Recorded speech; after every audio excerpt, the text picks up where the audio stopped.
Hi guys, and here we thought we would do a short, quick video reaction since the corporate press is showing us that they do know what in the hell they're talking about when it's convenient, and they will call out corruption when they are under the umbrella of someone else's investigations. And once again, this is not a political post whatsoever. For somebody such as myself that grew up in a literal hotel cult, I have no affiliation or support to either party. I'm only utilizing the public record, what's already available there, the knowledge and the examples that we keep seeing shown to further contextualize how the idea that the hotels where we were enslaved as children cannot be touched because everything is so complicated and everything is so hard to figure out and everything is so whatever is just not really flying with us. So here's reporter Ari Melber that is going to go into a very detailed compilation of all the talking points that are now being spread all over the corporate media apparatus. So let's take a look and react in real time. What in the hell they're talking about and how that parallels our experience and what are the differences between our experience and what is being discussed in these segments. Let's go. A wild turn of events. It is one that had it been the first charges would have felt even larger, but it is the fourth. And so right now we have our special report on RICO. This is a law that was initially created to target specific problems in trying to charge the elusive mafia. It is the Racketeering Influenced and Corrupt Organizations statute, and here is one way to understand it as explained in the classic film, The Dark Knight. I'm good with calculation. I handled all their investments. One big pot. Got it. 1 minute. RICO. If they pooled their money, we can charge them all as one criminal conspiracy. Charge them with what? In a RICO case, if you can charge one of the conspirators with a felony, you can charge all of them. If you can charge one, you can charge them all. That is different than how many criminal statutes work. And it started as a federal law, and now different states have their own versions. So what I'm about to walk you through is why Donald Trump is more likely to end up in an unpardonable, unreviewable prison sentence than he was yesterday morning. The law was first designed to go after the mafia. Over the decades, though, prosecutors have expanded it as a powerful tool for any criminal enterprise. Here's Fulton County DA last night explaining all of it. Rather than abide by Georgia's legal process for election challenges, the defendants engaged in a criminal racketeering enterprise to overturn Georgia's presidential election result. As you examine the indictment, you will see acts that are identified as overt acts and those that are identified as predicate acts, sometimes called acts of racketeering activity. The RICO charges has time that you have to serve, so it's not a probated sentence. She knows the law. The defendants better learn it. Some of them may have reason to need to know how to get out of a RICO case because it's. So let's react here real quick, you guys, because let's just, again, go over the differences in Georgia's law compared to Florida.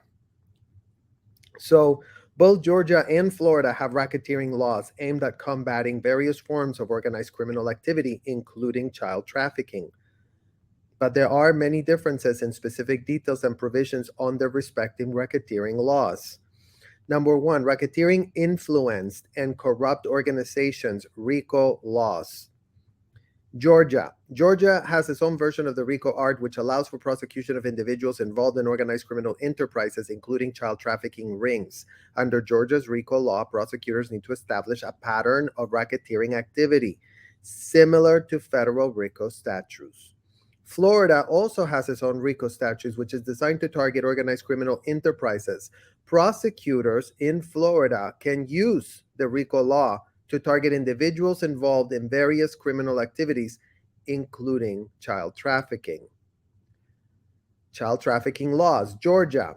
Georgia has specific laws that address child trafficking and exploitation. These laws define child trafficking, set out penalties for offenders, and provide mechanisms for the prosecution of individuals involved in trafficking minors. Florida. Similarly, Florida has comprehensive laws that specifically address child trafficking. These laws outline the elements of child trafficking offenses, establish penalties, and provide provisions for the protection and support of trafficking victims. While both Georgia and Florida have laws targeting child trafficking and racketeering, the specific language, elements, penalties, and procedures may vary from the two states. It is important to consult the relevant statutes and legal resources for each state to understand the nuances of their respective laws. So right here we have, and the only reason we're bringing up Georgia is because this case that the mainstream corporate media is discussing here is a Georgia case with a Georgia state attorney bringing these charges. And here you go, guys. Here is Attorney General Ashley Moody for a stronger, safer Florida. Well, hello there, Miss Moody. How are you? How are you doing? Let's take a much deeper look into the website of Miss Moody, you guys, and see what in the literal hell is going on down there in Florida. Office Attorney General Ashley Moody, be a Florida hero. One pill can kill. And look at this, you guys. HT, no human trafficking. Well, let's click here to see what Miss Moody is saying about this. Human trafficking prevention and awareness.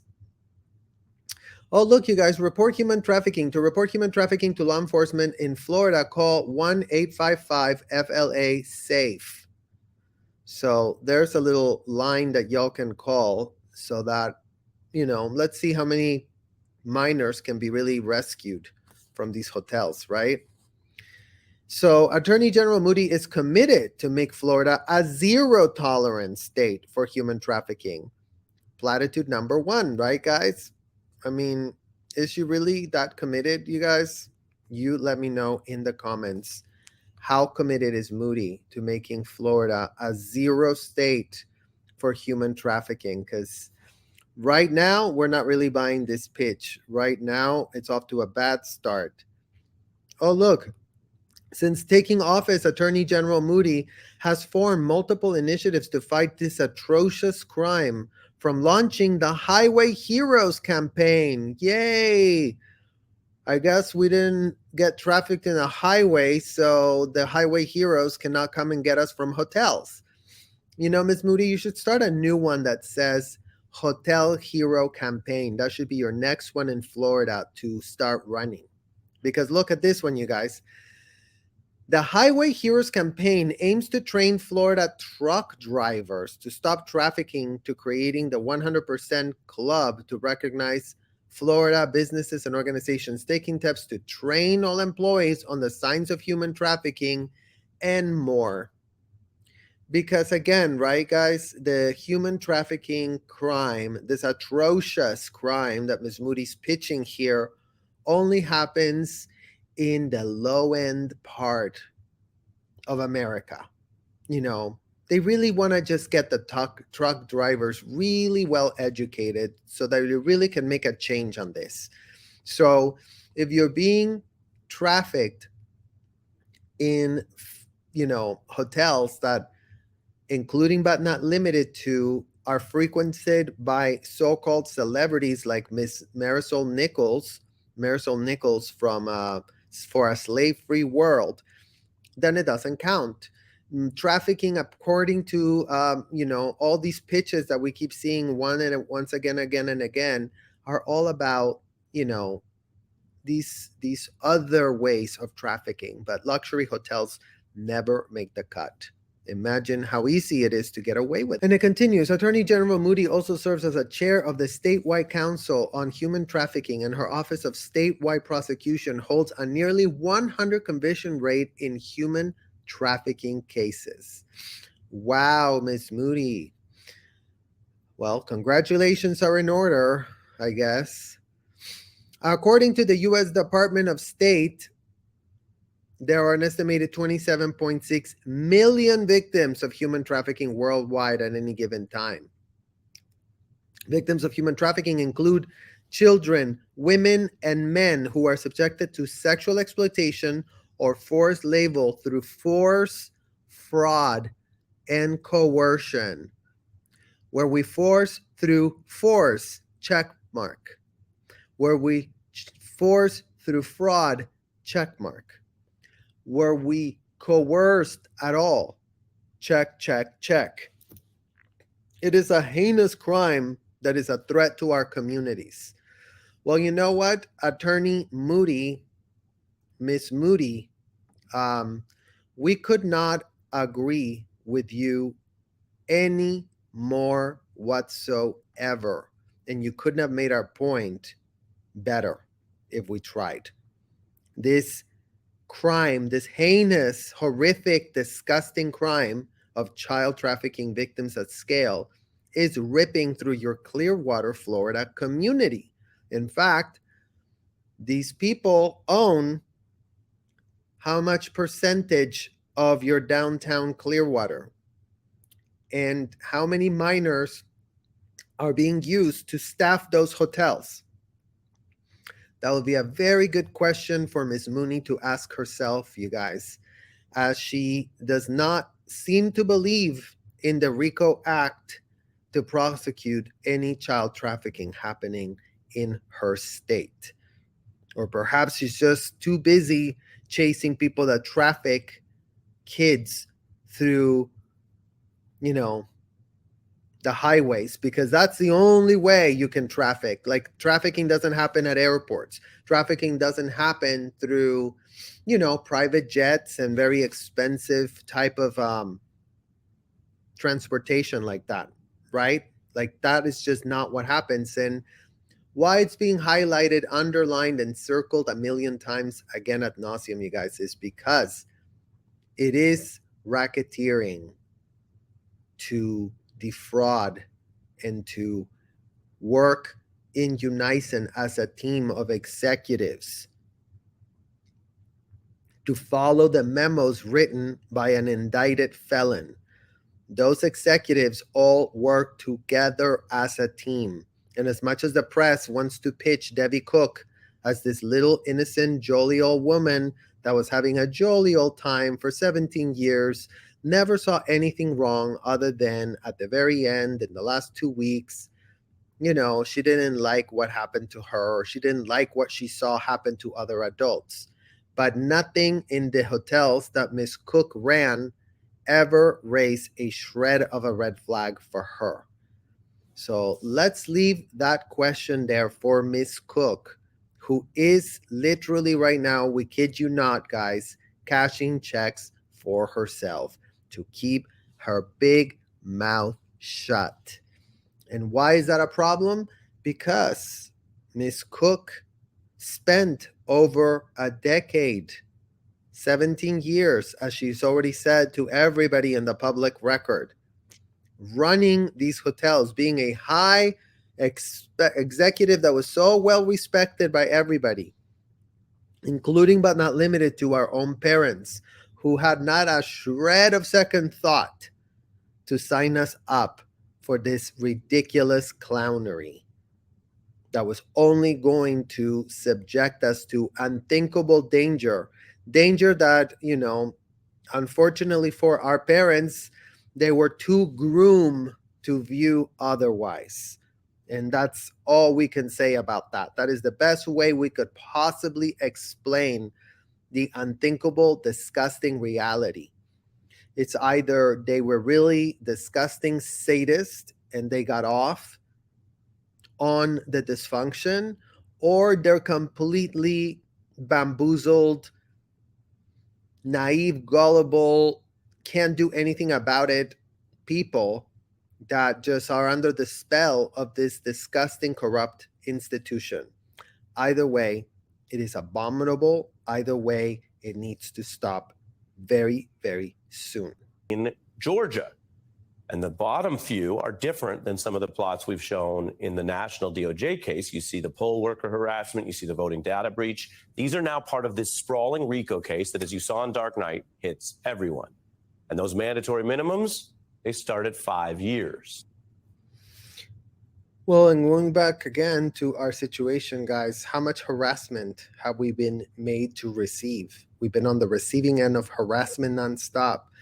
Because again, who is being allowed to do whatever in the hell they want? Ask yourself that question very, very hard so you can really start understanding how it really is an insult to our intelligence that in this year 2023, we have more questions than we have answers. We have more reports, corroborated reports of unthinkable abuse of minors at scale without any shred of person doing anything about it. Like we just reviewed, the website of this attorney general, that all they do is purport that they really care about fighting human trafficking, but never mind that the only place they seem to want to find it is in, highways with truck stops. I mean, it's so pathetic and it's so abysmal. Never mind that Ms. Bondi, not Ms. Bondi, that was the other one. Ms. Moody has access to GTS, you guys. She can GTS very quickly what in the hell Tampa Bay Times has already reported as abysmal and as shoddy and half-baked narrative as their reporting has been, you guys. There's nothing that raises a red flag. Apparently, even this report about all this real estate that these people bought under weird conditions that, the reporters can't even figure out what in the hell is really going on, who owns what property and for what. Buildings are just rotting in that downtown space. So over and over and over, we have more things that don't make sense than things that make sense. And more people that want to play dumb than more people that want to actually do a job.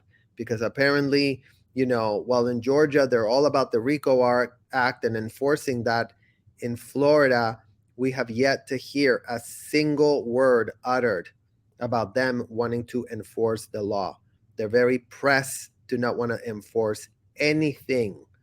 I mean, God forbid they actually help some kids. God forbid they actually stop the abuse. Right or wrong? Be the toughest for Trump to date.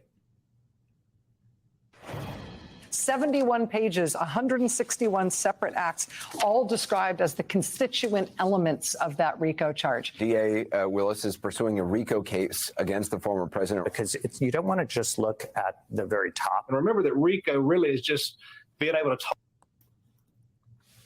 Don't you guys love it when everybody has the right answers and everybody knows what to say after the fact? Oh yeah, the RICO laws, they're so important. They matter so much. How long have we been hearing ridiculous dysfunction going on and nothing has been done about it? I mean, it'd be great for us to start understanding how in the hell the corporate media that makes money no matter how much they botch a story, no matter how much they literally just use information to attract people to purport they're brokering something that really people need to pay attention to. It's like the most broken business model that could ever be, you guys, because again, it's like, why are these people skewing their view of what in the hell they're doing as a job according to how much profits and advertisers they can possibly attract. So we're going to continue asking questions. We're going to continue demanding answers. And we're going to continue asking ourselves the same damn question. What in the literal hell is really going on? And we're going to get to the bottom of it all. I thank you guys for watching, and I will see you all very, very, very, very soon. Bye-bye.